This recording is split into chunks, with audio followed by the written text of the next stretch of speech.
You just realized your business needed to hire someone yesterday. How can you find amazing candidates fast?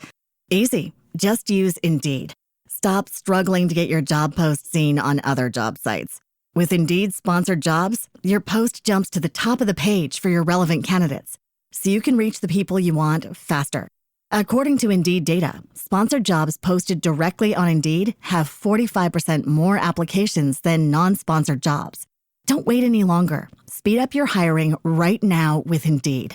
And listeners of this show will get a $75 sponsored job credit to get your jobs more visibility at Indeed.com/ARTS. Just go to Indeed.com/ARTS right now and support our show by saying you heard about Indeed on this podcast. Terms and conditions apply. Hiring? Indeed is all you need. Time now for Rocky Jordan.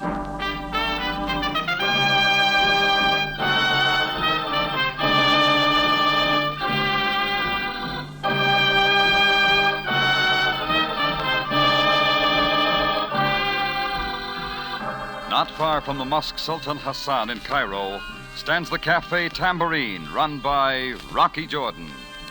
The Cafe Tambourine, crowded with forgotten men, alive with the babble of many languages. For this is Cairo, where modern adventure and intrigue unfold against a backdrop of antiquity. Tonight's story, Fall Guy.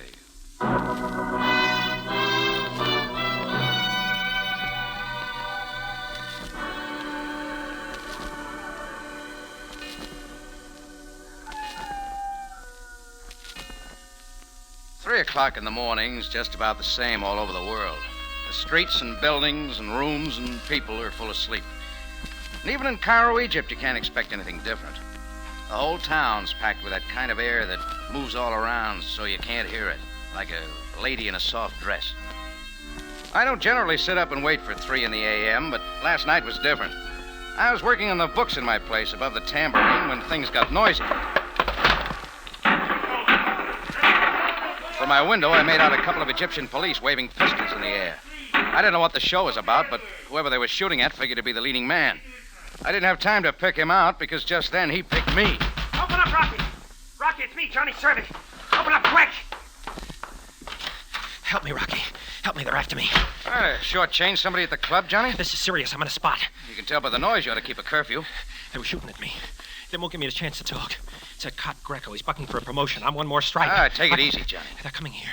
Help me, Rocky. I've always been a hard luck guy. Greco'd kill me just for the fun of it. You know what he's like. He won't give me a chance. Nobody will give Johnny Servy a chance. Rocky, please, we're old pals, you and me. You give me a chance, please, Rocky, huh? Okay, Johnny. Thanks. I haven't got time to hear your story now, Johnny. But if this is a wrong thing, I'll break you like they never could. I wouldn't get you in any trouble, Rocky, honest. I'll tell you everything just the way it happened. Open it, man. Open up! It's Greco. All right, in the closet there. Close the door and don't breathe. Yeah, Rocky, I got you. Open up again! It's the police! All right. You look hot, Greco. The stairs too much for you? I'm looking for a friend of yours, Mr. Jordan. He came in here. Huh? Which one? Johnny Servy. And I will take him dead or alive. It doesn't matter to me. Now step aside. You got a warrant, Greco? I don't need one with you. Tonight you do. You will please step out of the doorway. I'm coming in. You're too chubby even for a policeman. But I am a policeman, and I want Servy any way I can get Back him. to your beat, Greco. One moment.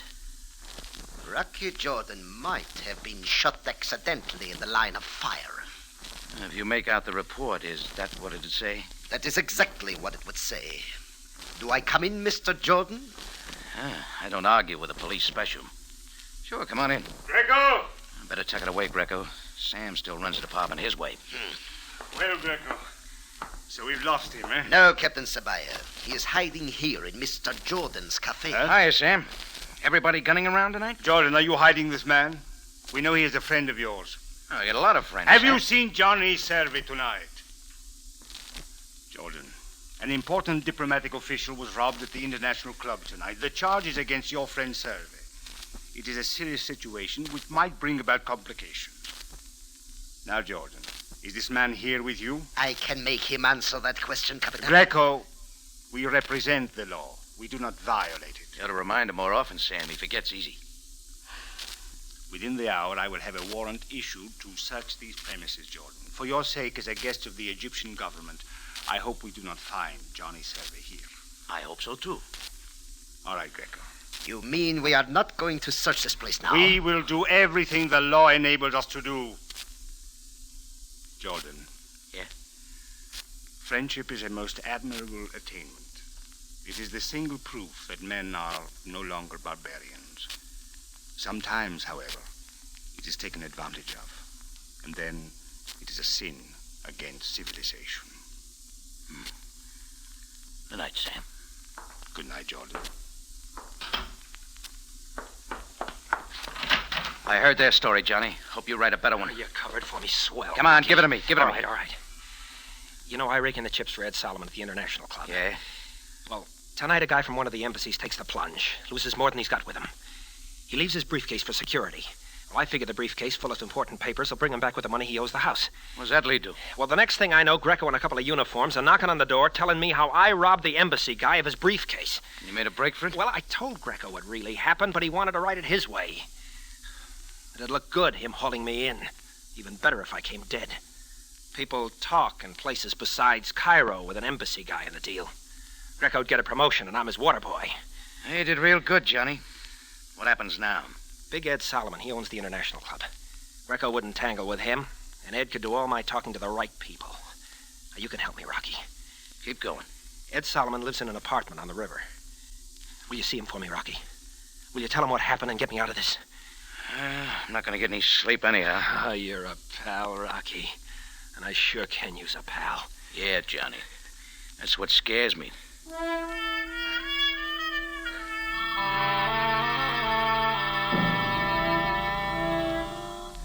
I made sure none of Sabaaya's boys were hanging around. Then I hustled Johnny Servey into a cab and dropped him off at a friend of mine's laundry shop. I didn't figure Sam or Greco would go through somebody's dirty burnouses looking for him. Then I headed over to the Nile Street apartment house where Big Ed Solomon lived. It turned out to be one of those chunks of white granite and copper window frames that makes Cairo, Egypt look like a suburb of Michigan Boulevard. Inside, you know, it took a lot of British pounds and American dollars to keep the place up. I waded over a carpet that dragged on me like a Florida swamp and finally found a door marked Mr. and Mrs. Edward Solomon. I figured 500 pounds a year for a good lease. She was pretty. Black hair and green eyes. 24, maybe. But she could have looked 16. Yes? Oh, I hate to bother you this time of morning, but it's very important. I've got to see Ed Solomon. Who's calling? Rocky Jordan. Oh, come in, Mr. Jordan. I'm Connie Solomon, Ed's wife. You? Perhaps I can help you. I'm doing this for a friend, Johnny Servey. He's in trouble, and Big Ed can help him. I understand. Well, I'm sorry my husband's not here, Mr. Jordan. I've been sitting up waiting for him. I haven't seen Ed for 5 days. Oh? I've heard of you, Mr. Jordan. You run a cafe here in Cairo. You're an American like myself. Let's get back to your husband. Where is he? I don't know. I'd like to see him, too. The world's full of people who want to see him. What's your story? I used to sing. 3 years ago, I was stranded at the Shepherd Hotel. One day, a big man came in and heard me and sent me flowers after the show. That'd be Big Ed. After that, he kept coming in, and, well, I began going out with him, and when he asked me to marry him, I married him. And I didn't ask him what he did for a living or how he spent his time. Oh, he was good to me, and he's always been good to me, and, well, now he's gone. You sound like he's gone for good. We've never been parted more than 5 hours since our marriage. He's given me everything. He's done everything for me. You never asked questions? Never. You want him, Mr. Jordan, and I want him. You know where to look and who to ask. Oh, find him for me, please. From pictures I've seen of Big Ed Solomon, he'd be a pretty hard man to lose. Rocky, I'm scared. A partner of his, a man named Axman, was here last Monday night. That was the night Ed left and never came back. Axman? He's new to me. I was in the bedroom. I thought I heard them quarreling, and when I came out, Axman had his hat in his hand and was leaving, and Ed went with him. Is that all? I haven't seen him since. Do you think anything's happened to him? Do you think he's all right? I think you ought to try the truth. What? All the pictures I've seen of Big Ed Solomon were of a big man with a pipe in his face. I don't see any pipe racks around here, but I see where they might have been. Why, And if I went to the closet, I bet I wouldn't find any of Ed's clothes. What'd you and Ed argue about? The same things we've been arguing about for 3 years. He drinks too much and he plays the horses too much. And besides, he hit me. Ah, that's better. So I finally got fed up and I told him to get out. Only now you want him back? Long enough to serve him with some divorce papers and get a property settlement. Thought it'd be something like that. But about Axman, I wasn't lying. He hates Ed, even if they are partners. It's something from the old days. Well, Axman walked in when Ed and me was having our knockdown. If he wanted to bump Ed, he could do it, and, well, somehow he fixed it so it looked like I'd done it. He's that kind. Make me look pretty sick if Ed turned up dead somewhere. Yeah, it would. Wait a minute. You still want to see Ed, don't you? Yeah. And you're going to look for him? I told you I got a friend who needs him. Yeah, that's what you said. Well, remember everything I told you, will you? Yeah, sure. You had a convincing story to begin with. You ever try acting? Yeah, once Yeah, there's no future in it. Maybe you're right, Connie. Hey, when this is all over, let you and me have a drink somewhere or something, huh? Sure, why not? I'd like to meet a nice guy. A real nice guy. Once. Yeah, just once.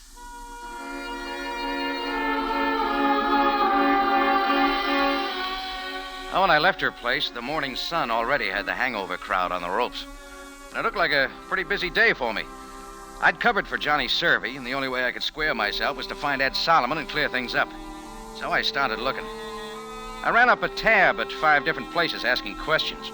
Everybody talked, but nobody said anything.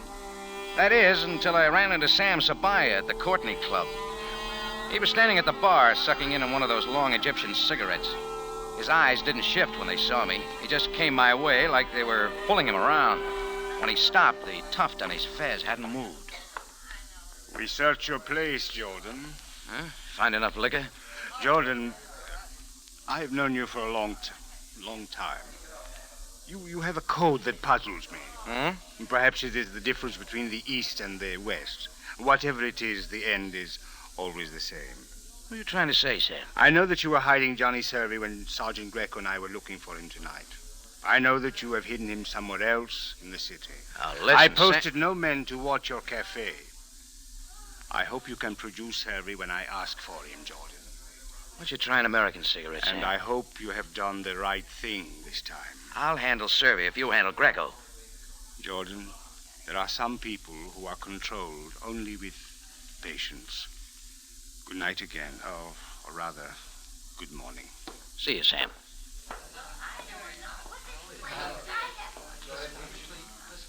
Mr. Jordan. Mr. Jordan. What?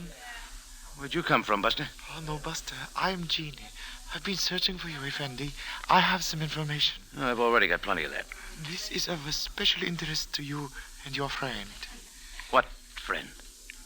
Inshallah. Yeah. Akata Kair. Effendi, Mr. Edward Solomon is a man of peculiar habits.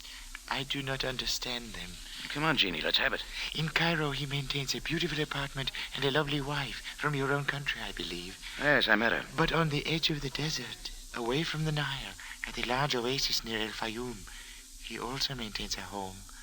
Not many persons know about it, not even the beautiful Mrs. Solomon. You seem to know all about it. Kismet, it is fate. I am in a business that makes such information my business. Mr. Solomon went to his desert home 5 days ago with a Mr. Axman. That all? That is all you need to know, Mr. Jordan. If it isn't enough, I'll want my money back. Effendi, I am superbly honest. Here, my home address in case you wish to talk further with me. You act like this is a sure thing. Nothing is certain in this life, Mr. Jordan. Not even friends. You've been peeking in Sam Sabaaya's diary. Effendi, I do not understand. Skip it. Neither do I.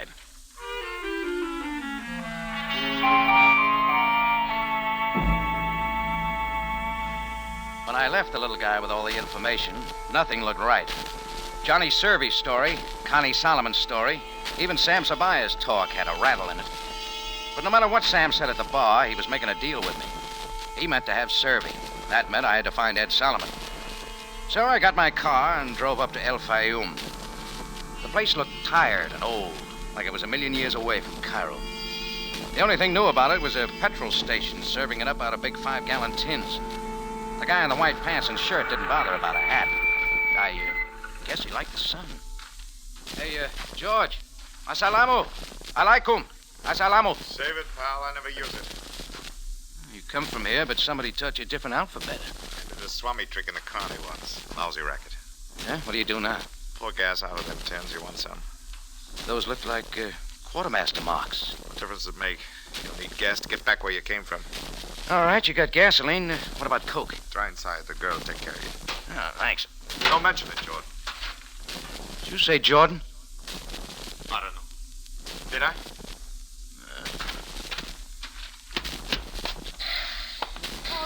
Oh, darling.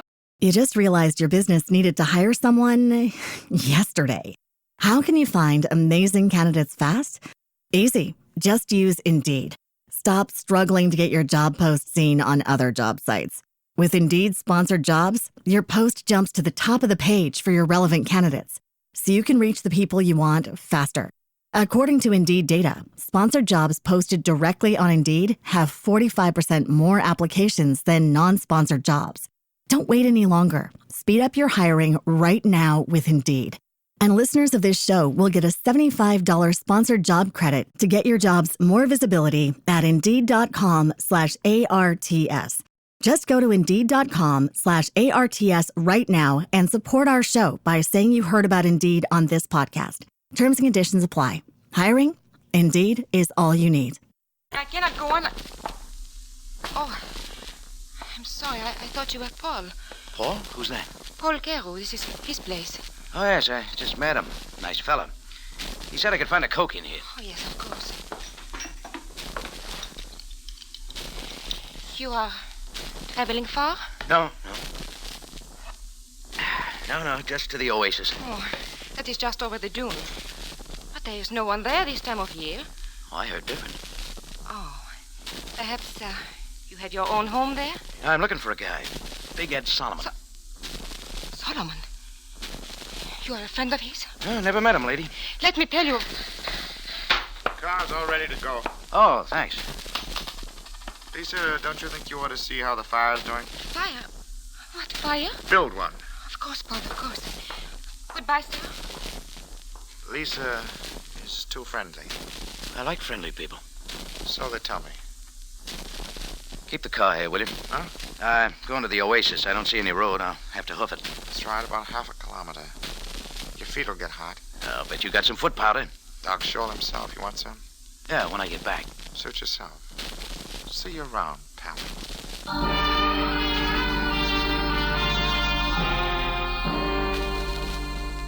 Big Ed Solomon's house was there, all right. Well-ordered palm trees surrounded by an all-white job with a lot of grill work. I pounded on the door. Nobody answered. I smelled an oil lamp burning somewhere, so I pounded on the door some more. And some more people didn't answer. When I put my hand on the latch, the door opened. People or no people, and I went in. You can believe it or not, somebody was there, right in front of the fireplace. Only he was dead. One side of his head was bashed in. No, you're wrong. It wasn't Big Ed Solomon. It was a guy I'd never seen before in my life.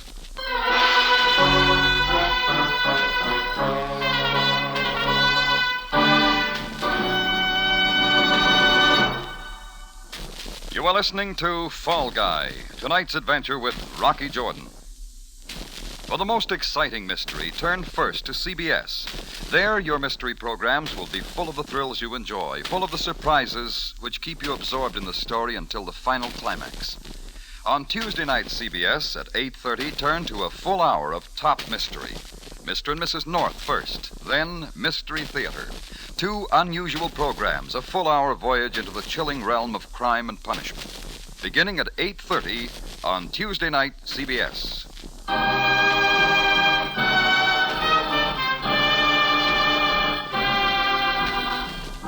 Now we return you to Cairo and tonight's adventure with Rocky Jordan, Fall Guy.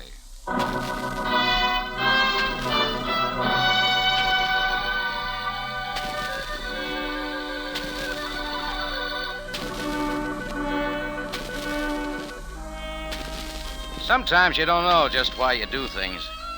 Anyhow, when the police came looking for my friend Johnny Servey, I covered for him. Things like that don't exactly set with the law, so I had to find Johnny's boss and try to clear him. So I started out hunting Big Ed Solomon. All I found was a dead man I'd never seen before. I stood there and looked at whoever he'd been. Nothing in his pockets, labels cut off his blue suit, not even a Pasha laundry mark. None of it made sense. I began looking around for a poker or a hammer or something. What I found was a heavy chunk of palm branch that had been polished for a lamp base. One end of it was stained. It was about then I heard somebody come in the door. When I turned around, I was looking at Paul Cairo, the gasoline swami I just met back at El Fayoum. He looked at the dead man, at the piece of wood in my hand. But I was looking at the Luger he was pointing at me. Through being friendly, Jordan. This guy's all used up. Know him? Never saw him before in my life. I did. Name's Tom Axman. Friend of Big Ed Solomon. Tom Axman? You killed him? You did. Why, you... There was a big fight. I don't know what it was all about. Just heard parts of it from my place. You conked him with that piece of wood. Pretty neat. I saw it all. And Lisa, she saw it too. That makes me the patsy. You're it, Pally. Let's go find ourselves a cop. Cairo waved the Luger at me, and I started ahead of him for the door. He was good at doing frame-ups, and he was good at running things. But he was only an amateur when it came to pushing a man with a gun. I waited to feel it in my back. It was there by the time I got to the door. That was his mistake. Hey, come back here! I shoved him against the wall, but he held onto the gun. There wasn't anything for me to do but make a break for the oasis. Come back, Jordan! Come back here!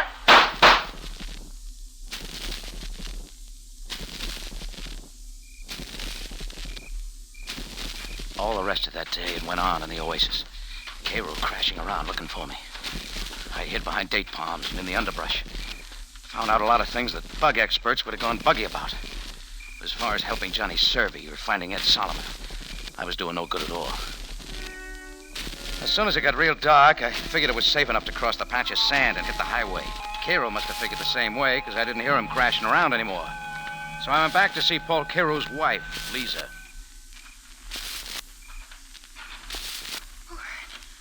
Who is it? Who is there? Easy, baby. It's me. Oh, Mr. Jordan, it is you. Paul is looking everywhere for you. He says you killed a man. Tom Axman. Over in Mr. Solomon's home. Yeah, that's what he's saying. But you did not kill him. I know that. Yeah? You must leave here right away. Your life is not safe. The way you're talking, neither is yours. I came here with Paul 2 weeks ago, and everything that has happened has been strange. Especially the disappearance of Mr. Solomon. Hey, what about him? Have you seen him? A few nights ago, he came here with Mr. Axman. They had been drinking, and they were arguing when they went over to the cabin. Oh, I've heard that before. What else? I've not seen them since. But Paul has Mr. Solomon tied up in one of the cabins. He's been taking food to him. And who killed Axman? I'm afraid it was Paul. You've only got some of it. We better get to Cairo and see Sabaaya. Your husband has my keys? Yes. Solomon's car here? Yes, and the keys are in it. Where's the car? In back. Come on. Of course, this will mean the end of everything between Paul and myself. Oh, he doesn't strike me as good husband material. Love is a strange emotion, Mr. Jordan. It makes what is wrong very right. Can't put that on a police blotter. Yes, I know too well. I don't know whether I should go back to Cairo with you or not. Lady, all he'll give you is a lot of grief, you know that. But I love him. Come on, get in.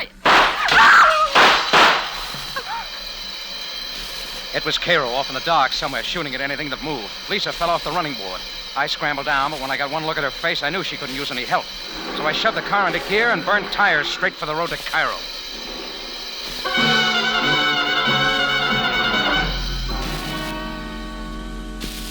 It took me 2 hours to get there.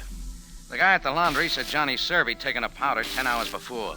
The sergeant at the desk said Sam Sabaaya was where he couldn't be reached. Well, that left only one guy to see, Jeannie, the information boy who had sent me on the chase to the oasis.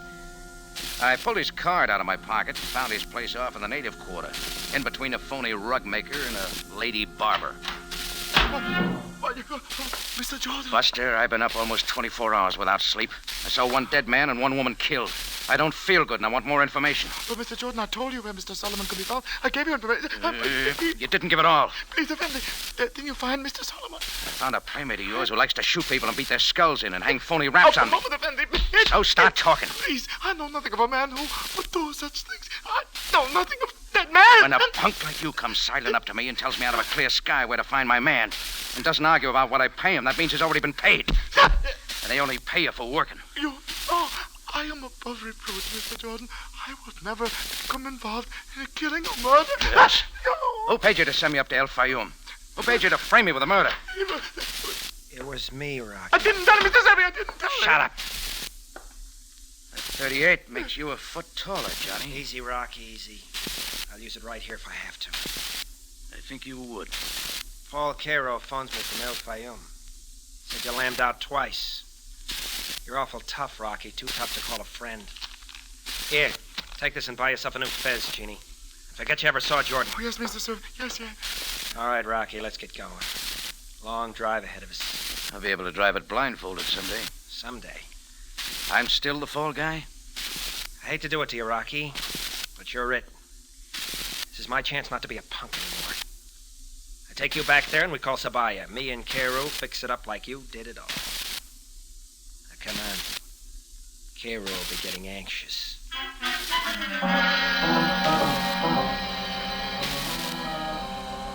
Well, you can't say I didn't help my pal, Johnny Servey. And you can't say I didn't find my man. Even if he was sitting in that same cabin with a couple of corpses on the floor. Big Ed Solomon needed his shave, but his face was a funny color. Maybe that was because he was looking at two bodies, Axman's and Lisa's. I guess Cairo had brought Lisa over from where she dropped by the car. He was standing there with a couple of big tears in his face, holding a gun against Big Ed's back. Johnny, I thought you'd never get here. Come on, let's get this over with. Sorry about Lisa. Never mind. Never mind about her now. Let's get this finished. Don't be nervous, Cairo. Meet Rocky Jordan, Ed. He killed you. Hi, Jordan. You're the fall guy, huh? Tough luck. Where'd you find him, Johnny? Where I said I'd find him. You still killing the wrong people, Cairo? Not quite finished, Pally. 2 down and 1 to go. I'm next, huh? Sorry, Ed. Business. The bill of sale's all signed. Me and Cairo will take over the International Club where you and Axman left off. Yeah, that's good enough reason. Hey, Jordan, we gonna let him rub me out and then pin all this on you, or we're gonna do something about it? Take it easy, Ed. I think we ought to do something about Watch it. him, Cairo. Big Ed Solomon was good. He stopped the first 2 slugs from Cairo's gun and the first 2 out of Johnny's, all in the chest. By that time, I'd gotten hold of a poker and brought it into Cairo's face. He looked sick in a big way and went down without a word. When I looked around, Big Ed had twisted the gun from Johnny's hand. I think he was already dead when he pulled the trigger. No, Ed! No!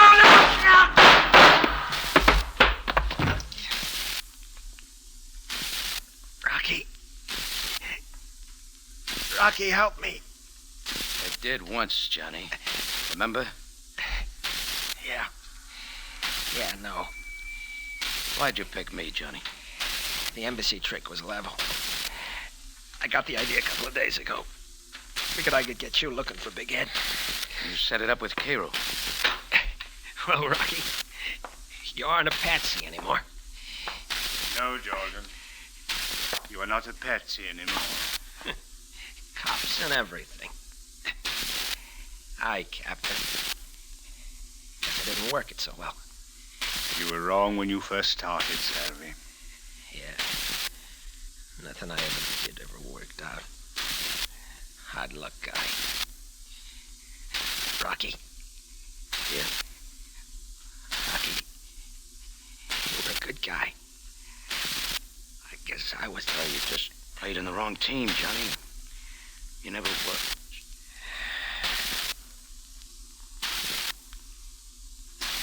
Let's go, Jordan. Yes, sir. From here on, it's a monologue.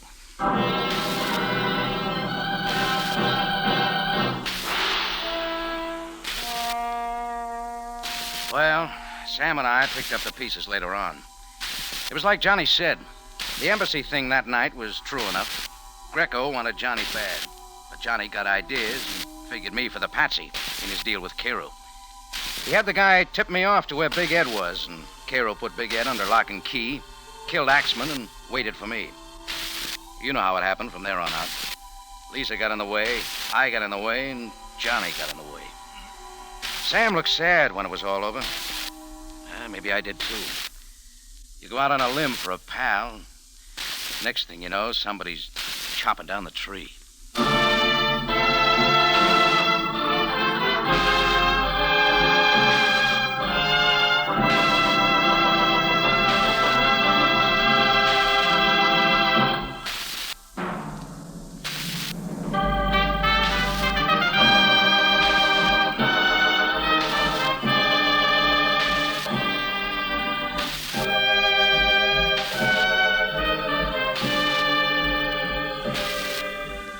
It's CBS again at this same time next week for another story of adventure and intrigue when we take you back to Cairo and the Cafe Tambourine, run by Rocky Jordan.